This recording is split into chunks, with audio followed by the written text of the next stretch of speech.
What is up, guys, and welcome to TorqueTalks. Today, for episode 13, we have with us Mr. Plan Zero himself, Kyle Skelly.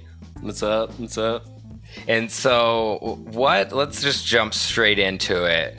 Tell us about Plan Zero. What is it? Why are you doing it? What do you hope it to do? All right, so I started Plan Zero in I think it was 2014, and basically before Plan Zero, I was working as a web designer and a graphic designer, and I still was for 2 years while I was doing Plan Zero as well. But Plan Zero was a way for me to combine my passion of design with tricking. And when those came together, that's just what Plan Zero was. And I made my first product, which was a wristband, and I sold that at a gathering, and I sold out completely. And then I made my first tank, and I think there's a t-shirt as well of the same design. And it just it got really well liked within the tricking community, because I'd built up a sort of, I don't know, a reputation with myself as a tricker who was starting a brand. And there'd been various other people who weren't as involved within tricking who were starting their own brand. So I think people had a sort of immediate respect for me to do it, and that's how Plan Zero just started. And it's been fairly well liked, I think, from the beginning. I've always strived to make the nicest designs that I can do, the streetwear side. And yeah, the videos came way later as well. The videos I've only been doing for a year and a half now, but that's what most people will think of when they think of Plan Zero now, is the videos. But it was completely just clothing for 2 years before that. Yeah, so when did you actually start officially? It was August 21st, 2014. I actually have it written down as the official birthday of Plan Zero. And it was just before Genetrics Gathering in the UK. And that's when I released the first wristband. Yeah, so I guess that's when it started. And so from there, you just sort of after the wristband did really well, you were like, all right, let's keep going with this. Let's make some more shirts. And let's. I mean, it's as you know yourself, as a brand owner, it's just the coolest thing in the world to see people wearing your shit. So that's why I keep doing it, because at the end of the day as well, I make stuff because I want to own it. I make stuff that doesn't exist in tricking right now because I want it to, so I can wear it. And then it just so happens that other people share the same style, and they're like, yeah, I want that too. So I do it at the very core just because I'm I want to have this cool tee. I'm gonna design this cool tee that I like, and then we'll see if other people like it. And that's the same with the wristbands, the hats, and everything. It's just, I'm just always trying to make cool shit for me. But yeah, and then it's the coolest thing in the world when you see people wearing it. Yeah, it really is. It really is. And it just gives you this sense of accomplishment, you did it right, And yeah, I definitely love that feeling. That was the craziest thing, especially back when we started in 2011, and then we sold at a Dreadnought gathering. There were all these internationals. So then after the gathering, we kept seeing our shirts pop up in random different videos in different countries. Parts of the world, yeah, and it was oh my God. People work for years and years and years to get one country over, and I'm in 17, Exactly. Yeah. No, that's one of the coolest things as well. Is I think if you start a clothing brand without attached to a sort of worldwide community, yeah, your stuff's gonna sell well in the UK or whatever, and then it'll expand to America maybe. But yeah, like you said, with tricking, it's it's immediately global. One big gathering, and there's people in Asia, wearing your stuff. And at this point, I've sold stuff to probably almost every country, I think. Right? Which is crazy, Yeah, I've shipped to some weird places as well. I think I've sent some stuff to Zimbabwe before, and random Africa places that you're wait, is this really a place? Mm-hmm. Okay, I'm gonna write it down. Yeah, I hope it goes there. Yeah, and then people tag you in photos, and you're where are they? What? How did it even get there in the world? It's really cool. So what made you want to start doing the videos? So the videos was I've always been kind of big on YouTube. I was always making my own samplers and stuff, and I just I had an interest in YouTube, and there'd be certain people that I would watch over the years who weren't even like that interesting, but I would just watch them. And I don't know, I think like with a certain type of content I'm making now, it's about like, I don't know, revealing yourself as a person. And I think like every person ever is like interesting. Like I think every single person is interesting, but most people don't share like the shit that makes them interesting. Mm-hmm. And for me, like everything I share with Plan Zero is like mainly like I think the stuff that makes me interesting. So, you know, when I'm sharing like the stuff that I do at Plan Zero, I'm like, it's not even that entertaining to me or whatever, 'cause it's just me. But I've seen the growth like of the channel, and it's like people get a sort of personal like attachment to the videos, but not on like an entertainment level, but on like a personal level now. And I think that's like why it grew so fast, like over the past like half a year especially. And it's just because I've put more into it. Basically, I just put in the stuff that I thought, oh, people don't care about seeing this stuff. But that's the stuff alone that's really like grew the channel. Yeah, I feel like that's the thing that, you know, I've noticed with your videos recently is like you really capture the essence of the experience and like what it's like to be there and be a part of whatever's happening. Yeah. And that's something that the Aussies used to be just the best at in their samplers is, you know, they would have like those 9 or 10 minute samplers, which was kind of strange back then. Yeah. Because they had all of this, like, they had like 4 or 5 minutes of filler footage. Or like, if you remember Phil's saga, you know, there's like almost an entire video is just filler. But it's like, I must have watched that shit more than I watched the other ones with all the tricks in them. Because, I mean, after a certain point, you've seen that person trick. And like, yeah, it's fantastic to see their progression, see them continue. But like, it's really fantastic to feel like you're actually getting to know someone and what they're like outside of just being upside down in the air. Yeah. And like that's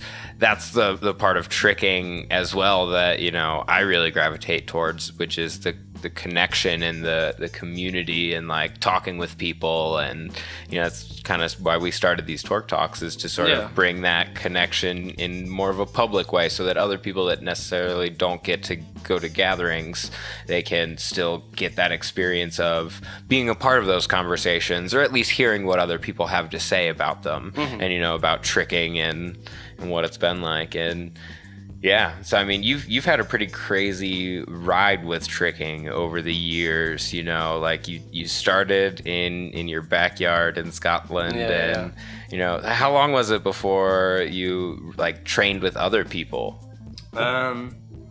So yeah, like I was like a backyard tricker for like my first 6 years or something, like before I had a gym to train in. But like I met Sean in my first year of tricking, but I met him like maybe after I've been doing it for like 8 months or something. But we've been talking online for like a couple of months prior.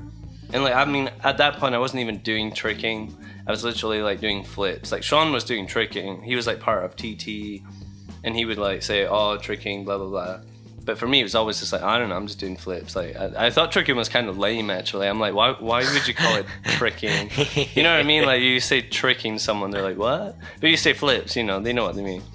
But I don't know, it took me like a couple of months to like meet Sean, because we were like 14-year-old kids, and he lived like 2 hours away from me, but that was like an expensive train ride, you know, to go like see him or whatever. And then like I went to go see him.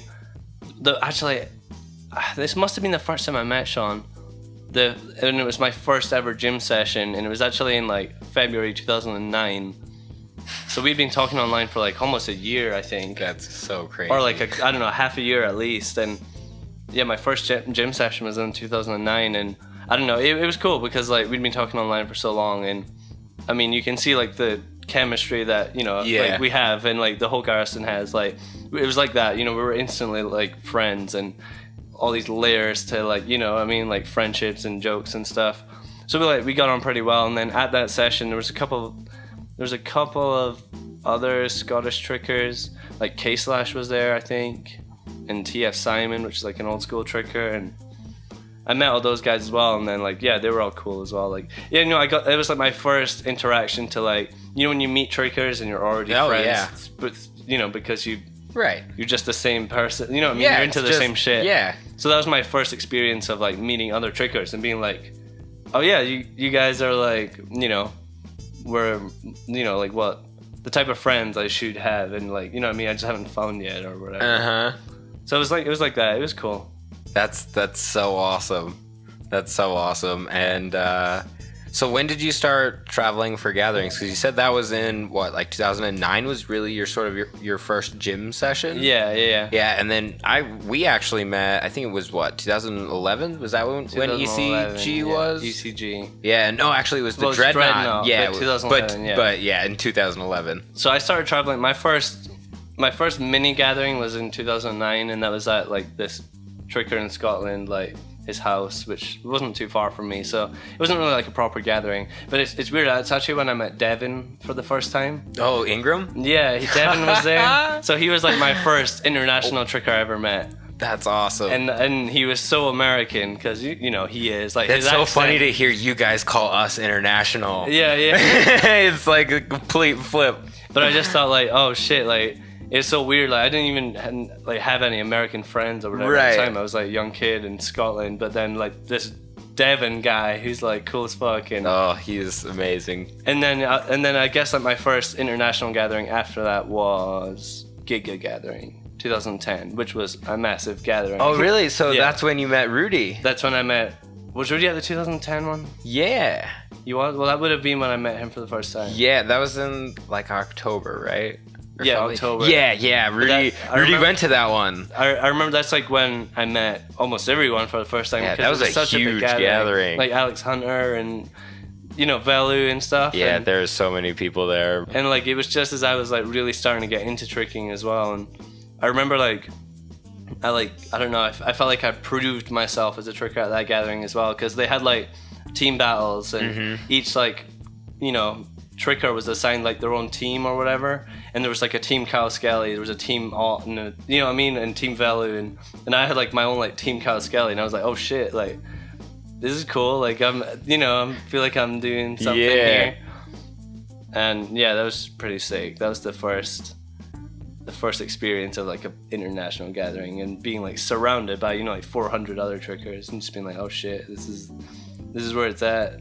And so since then, you've traveled to the U.S. quite a few times, and as well as several various other places, right? Yeah. And the majority of the time, you're not footing the bill for those, right? Those are just like you get to go to these places because people want to host you, right? Yeah. I think I've always been really, really lucky with, I don't know, there's a weird thing in tricking, and it's, you don't get invited to gatherings for being the best tricker in the world. Well, you do actually. You get invited for being the best, but you don't get invited for being like the third or fourth best tricker in the world. You know what I mean?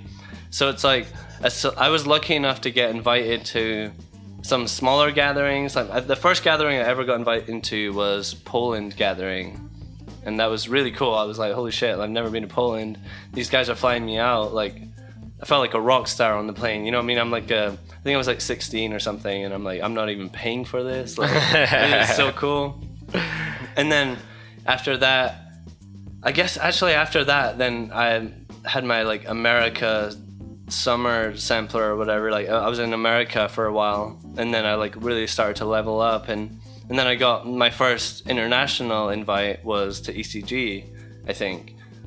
And then I like unfortunately injured myself like just before that or whatever. But I don't know, just like since then I kind of got like put into this, I don't know, the minds of the people who were organizing the gatherings. They're like, all right, who's usually a guest at these gatherings? You've got Velu, you got Guth, you got Kyle Skelly. Randomly, for some reason, I don't know, my name was like put into that thing, and I don't know, I just got flown to like a lot of gatherings over the years, and then it almost seemed like, it was starting to like slow down a bit, but then Plan Zero happened, and then there's like a whole new meaning to like have me at gatherings now, because I don't know, I'm still tricking good, probably better than ever, but Yeah, dude, you're killing it. But you haven't sessioned too much here, but what you've done has just been awesome. Yeah, but like there's a even bigger incentive now for other events to have me there, and which works out really well for me, and it works out well for the gatherings as well. Like it's like, I don't know, it's a weird symbiotic relationship. Yeah, it is, and I think that's why I'm still getting invited to gatherings these days. It's like a second generation thing. Like the reason I'm getting invited now is not the reason I was getting invited earlier, I think. I think to some degree, but also I think that there's a history that certain, of the gathering promoters and the people who are organizing this, most of them have been in it for a while and have seen a lot of the people over the years, and they've met a lot of people, and we've been to, 20 times as many gatherings as we've thrown, and just met all these different people. And over the years, there are certain people who really stand out to you just for their personality or their spirit or, their tricks. And honestly, you hit a lot of those. I remember hearing about you before we even met you as like, yeah, no, this guy's never even like trained in a gym. He like has this little patch of grass like beside his house, and like that's like a famous patch of grass in tricking. Like everyone knows that view because we've watched all of the stuff over the years. And but then actually meeting you, it was like you're injured and you're just like this dude who is just like sitting around watching movies and hanging out, and we just like sit down together and like chat. And so like that was definitely for me one of the reasons that I encouraged other people, because when we did the tour guest choosing, we had a poll system across all of the brands, and everyone's got to submit whoever they wanted, and then people, once everyone was submitted, would go through and vote, and you could vote for a few different people, and whoever got the most votes went. And it was funny because it wasn't just Plan Zero, it was also the Garrison, because of the videos that you've made, and it's exposed that those people are a lot more alike you. And there's just a lot more like heart and friendship there that maybe we wouldn't have seen without the videos. So that definitely weighted in some direction, but I think there's also some of it that was like, some of the gathering promoters are just like, no, I'm just trying to see my friend for the first time in a long ass time. And I definitely think so as well. Like, I know like certain like organizers or whatever, they want to like get me out just so we can hang out, and like I can't like afford to travel to as many places that I do. So if they're like throwing an event and they want to hang out or whatever, it's like it works out really well. And I've always tried to just like really like talk with the people who are throwing the events and whatever, like, when I'm out there, and I try like build friendships and whatever, and because I love like, really like finding out about people and like becoming friends with people or whatever, because it's so easy as trickers, like literally like anyone, and like at a gathering it's hard to like talk to everyone. And I'm actually really bad, like I've discovered like this tour, I'm really bad for talking to a lot of people. And I don't know, sometimes I feel like it comes off a bit rude, like I'm just choosing not to talk to people, but like in the videos, like I can be like a little bit like out there and like, confident, like blah, blah, blah. But like I really am like a bit of like an introvert, like when I'm not like having to, be on camera or whatever. So like usually like at gatherings, I like won't go up and just talk to anyone, for like no reason or whatever. Like I want to, but I just don't. Because the nature of me as a person. But I don't know. The people that do know me, I think like they'll know me as the type of person that we talk pretty in depth or whatever. So I have like strong friendships, and then a lot of like people don't get the chance, unfortunately, because I don't know, I don't reach out. I definitely understand that. I think that's something that a lot of the trickers who go to a lot of gatherings and are really, really well respected run into. I know that there was a lot of people in Colorado at one point that met Kite and were just not a huge fan of him the first time they met him, and it was because he was training and he was not trying to talk to people, and so they like went up and tried to interrupt his session sort of, and they didn't realize they were doing it.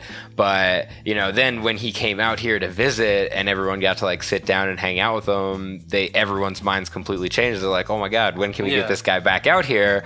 And so it's like, I think sometimes it's people will understand, and sometimes people will just take it the wrong way, and that's just up to them with how they choose to deal with the situation. Like if people come up to me at a gathering and it seems like I don't want to talk to them, it's not that, it's just because I'm awkward as shit. You know what I mean? And then like if I'll be around you enough, we'll probably be friends, like, because I'll be less awkward and shit. Right? Through time. Eventually, you just have done all the weird stuff, and you're like, okay, well, you've seen it all. Here I am. Yeah, I'm quite a closed off person, I think, for the most part, until I like let people in, and then I like really let them in. Right. I guess. Or like when you're with the garrison. Well, yeah, I mean, you see it. Yeah. Oh, yeah. No, that's how me and my best friend are from back home. Like, it's like I'm a completely different person. Yeah. You know, and like I don't even know where it comes from. You know, it just like is just, this is who I am now. Yeah, just being around that person. All right. So there are 2 more questions I want to ask you before we wrap this up. The first one is one we've really been enjoying getting answers from all the different people.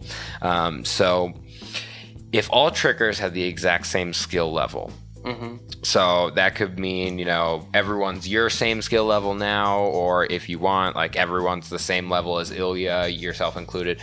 Given that, what would set you apart within the tricking community? I think, luckily, I think that's like a difficult question for a lot of people. But luckily for me, I don't know, it's kind of easy. I think like, because I'd be the one showing that in a light that like, yeah, I'm just a fucking human and I do all this fun stuff outside of what I'm training and stuff like that. Because like, I don't think there's many people showing like the tricker life right now. And I mean, like, that's like what I'm known as now. It's like all the stuff I do around tricking because I actually show it to the world, I guess. So I mean, if I had the same skill level as everyone else, I'd still be doing that and showing people something else that they're not seeing right now currently. Gotcha. So exposing the other side of tricking that isn't moves related. Yeah, exposing the life of a trigger who's on a roof drinking a beer watching fireworks, as opposed to in a gym battling out with, you know, a 540 kick to a pad. Yeah. You know what I mean? Completely.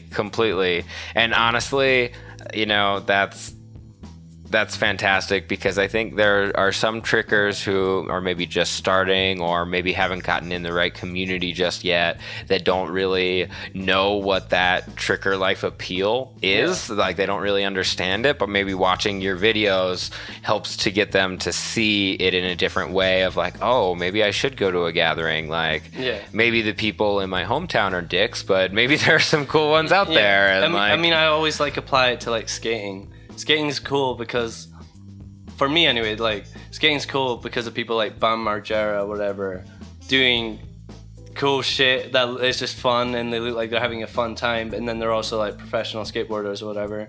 That's like what I'm trying to show with tricking. Like, I always wanted to live that rock star lifestyle, or like pro skater lifestyle, where it seemed like they just partied all the time and like did stupid stuff or whatever, but like at the end of the day they're still killing it in whatever they're doing.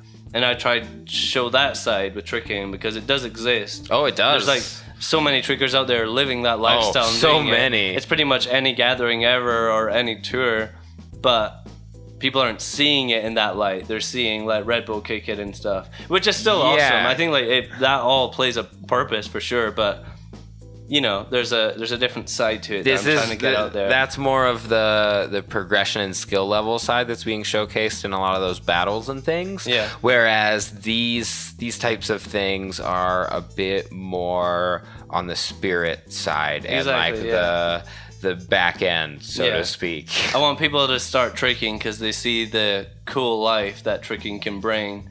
You know what I mean? Exactly. Well, dude, honestly, I think you're doing a fantastic job. It's honestly, you know, part of what inspired me to really push and make these TorqueTalks happen is seeing you start, you know, really pushing the envelope with, you know, with Plan Zero and exposing that lifestyle, because it's like no one was doing it and no one was watching it, but you didn't care, and you just kept making them. Yeah. And just seeing that, and like once people realize what it is and what you're actually doing, how quickly, you know, people latch on. And, you know, like I could say myself, I've got the bell because I want to know when the next video is, because I'm like, oh, where are these guys? What are they doing? You know, especially with the tour, I've really been keeping up with everyone because I've had to work some of the days and haven't been able to get to all of the gatherings, but it's almost like I did.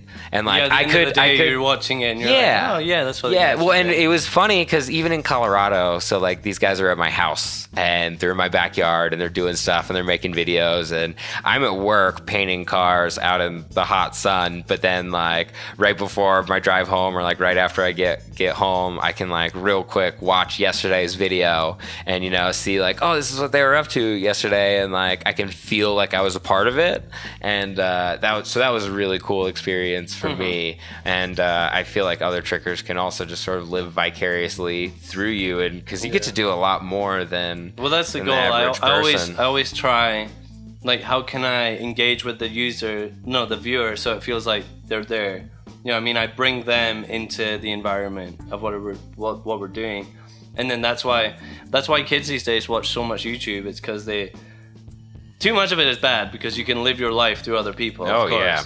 But, you know, if you're not doing it all the time, I think like that's the type of content that is just super successful these days, because people have just honed in on it. And you're right. The sad truth is, people, like, when you're tired and you're in bed or whatever, you're just exhausted, you can just enjoy seeing someone's life for a while, and fantasizing being in it somehow. Fantasizing about like, oh, this person is traveling through the Bahamas or like exploring this place, and since it doesn't have the same production value as a a feature-length film, it feels like sort of authentic. Like, it still has production value, but there's more like shakiness and like what's it like to actually be there? Like, this person is actually there. And I like to just keep it raw and fast and entertaining, because like if it's too slow, it is boring. You're like, I don't know. But if it's raw and it's fast and you're just there, then I don't know, I think it's good content. That's why I started doing it, because I would watch people and I'd be like, and I'd be watching their lives and shit, and now I'm just sharing mine. It's awesome. Instead of watching, you're living. Yeah, exactly. And now it's my job as well, so I literally get paid to live. Which is what anyone wants to do, really. So yeah, so follow your dreams. Go out, do it, make content, share your life. Yeah, just do it. It's hard. I mean, like, if you ask anyone on the tour, like, how do I make these videos? It's because I stay up until 5 a.m. and everyone's asleep, or talking. Or partying, or I definitely take myself out of it in return to make these videos. It definitely takes something from you, but the reward for me is thankfully like enough. Like, every time I make a video, if I like lose out on 5 hours of sleep, by the time the video's out, I'm just like, fuck yeah, it's out. It's worth it.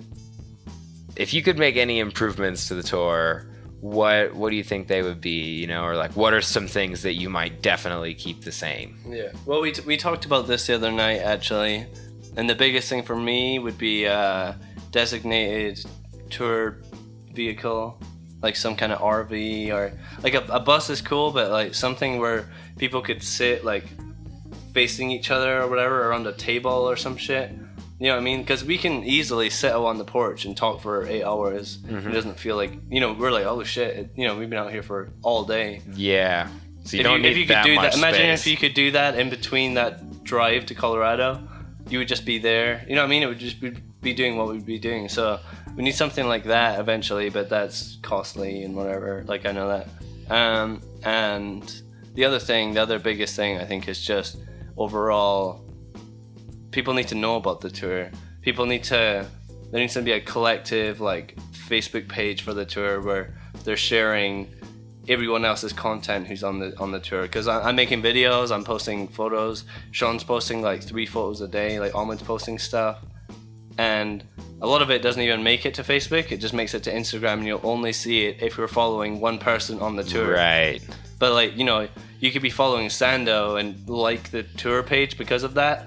And then because of that, they can see all this other content that features Sando. Right. You know what I mean? It brings, it's this central like hub, and it promotes the tour, and it promotes everyone else. Definitely. And it just means there's just more hype about everything, I think. Definitely. No, I think you nailed it. We will definitely have to set a standard operating procedure for the content distribution for next year. I think one of the hard things too is when you're one of the promoters that isn't at the event and you don't know what's going on, you don't really know who's doing what and who's sharing what, and you can't really interact with people. Yeah. So I think that's definitely something on the promoters that we should all communicate a bit better with each other, so that we can be like, hey, you have these guys for this week, make sure that you're the one that's promoting this from the page. So that's some great advice that or saying back. That as well, if possible, there should be a tour manager or tour leader, like who's on the whole tour, who's I don't know, maybe he is the host of one of the gatherings, but he is on the whole tour and he's in charge of that shit too. But that, everyone has their own lives and stuff. Yeah. I think we'll get there if we just keep it up year after year, because this is year 2, and it's grown in its scope. There are a few less people that are doing the whole thing versus last year, but that's because it's a 2-month tour this year. But just over the years, as long as we all keep working together, I think we'll definitely get there to the point where we can pay someone to, hey, you go on the tour, and hey, you're the bus driver, and so that way all the triggers can just hang out, and And dude, I think like with the right promotion and the page and all the stuff we just talked about there, it wouldn't be a case of like it just growing like a couple more people each year. I think like almost instantly you'd find yourself with a waiting list that you would have to choose who can come and who can't, because there'd be more people that could even go on the tour. Because the thing is with a tour, the nature of it does need to be kind of small, like we're staying in people's houses and stuff like that. Right. And I like that side of the tour as well. But I think, if you have the demand and, like all these people are trying to come and, pay money to be on it or whatever you guys are trying to do, like you could have a massive like list of trickers who all are really wanting to do that. And then to be on the tour is a big privilege and an honor. And, everyone else is jealous. Like, damn, you got selected. Yeah, I definitely would love for it to grow to that point. So I think we're going to take your advice and hit the ground with that. All right, so that was supposed to be my last question, but as I started to say it, I remembered one other that I've just been dying to ask you. Okay. And that is, have you ever considered throwing your own gathering? Yeah, well, we kind of have as the Garrison. Like we've thrown like mini gatherings. Like we have like this thing called the Garrison March Mayhem, and then we had the Call to Arms. And these are all amazing. They were all like small gatherings, and if you follow Plan Zero, like you'll probably have seen the little gatherings that we've had, because I make videos out of them. But we keep them small because we're all so busy doing our own stuff, and so we try like see like how big of a gathering, well, like how good of a gathering can we throw whilst all of us like can do minimal work on it. And like we go to so many gatherings anyway, and there's a lot of lazy trickers in the UK that wouldn't even go to a gathering unless, I don't know, like certain people were going or whatever. Gotcha. And throwing a gathering is stressful. Oh yeah. When you're throwing a gathering, you don't get to enjoy the gathering as much. Oh yeah. So we always keep all of that stuff in mind and throw smaller little things that we can like enjoy. We can still be enjoying the gathering. It's literally just 20 people staying in our house and then going to like a gym session like for like 2 days in a row or something. And they're really good, but we've talked about throwing a bigger one, but it just comes down to like our schedules. And I don't know, for me, I'd love to like be designing some gathering brand or something, some like, I don't know, under the Garrison name or the Plan Zero name or something, but that people can be like, oh, this is the loop kicks of this year or the Giga of this year, something that's has its own place. People are like, oh, remember Giga 2010 or whatever, because there were so many people there. I would love to have that, but I don't know. We're all just so busy doing our own shit and going to all these gatherings, right? And yeah, that's just why we're. It's not that we're lazy about it. We're just too chill about it. We're just trying to have a good time ourselves. we're just trying to hang out, man. Yeah, we're just trying to hang out. Oh, that's awesome. So that's why. Okay, good answer. But maybe, who knows? Like in the future, like I don't know. But for now, we'll just have small gatherings. But we're trying to like raise the hype about our smaller gatherings. So eventually, we have the small gatherings like 20 people, but 20 like I don't know, waiting list type people. You know what I mean? Like we have to choose who can and can't come because of the demand. That's what we would prefer down the line rather than a 400 Gotcha. Yeah, definitely. I definitely agree with that because our first gathering was a Torque Mini gathering, and there was very few people there. Like I think it was like 9 people total. But it was like there were some people there. Like Alex Kerwood was there, Norman Storer was there, Zach Kenny. There was Kite, Charlie Grenhart, Nick Vale, and then me, Rudy, and Hunter. And there were a couple of locals that were there as well. But that was it. And it was like literally this gym that was opening for the first time. They had a free open gym day.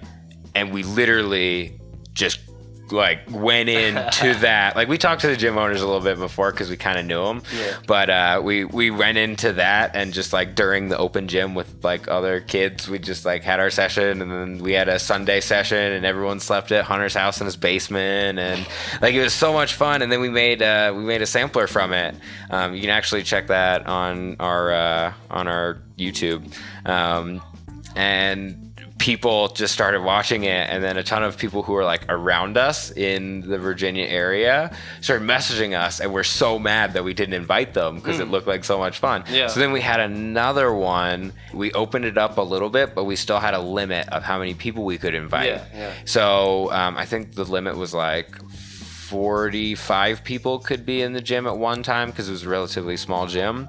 And so we invited like 55 people, knowing that a few of them wouldn't come. And we had almost the entire like maxed out amount of people. And then the next year people were still trying to come. They've actually gotten a little bit smaller as we've moved to Colorado. It's a lot more locals, but a lot less people coming to you. Yeah. And I think part of the reason for that is we're sort of smack dab in the middle of nowhere. And so unless there's something like the tour coming through, then it's less likely to draw a ton of attention. And, you know, people aren't willing to drive 24 hours. Like, people aren't crazy like I am. Yeah. You know, like... I wouldn't want to drive 24 hours. Yeah, but you did. But we did. All right. So to wrap it up, where can people find Plan Zero stuff at? All right.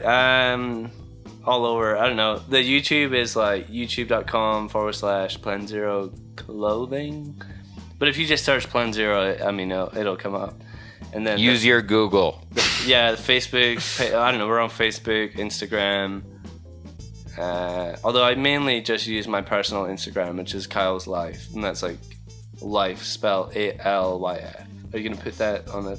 Is this gonna be a video or just as long as the video works. We've had, so as you guys have probably noticed over the last several videos that you've watched, there are some that have entire video. There are some where the video cuts out in the middle. There are some where, so we've been having a lot of technical difficulties. My room is currently a sauna because of all the lights, so the camera can get a fairly decent read. And on top of that, I have no AC in my house, so it's literally really warm. Like there's small beads of sweat forming. So if the video works, if the phone isn't dead right now, but either way, you just Google Plan Zero, it'll come up. But people can hear us, so that's important. Yeah.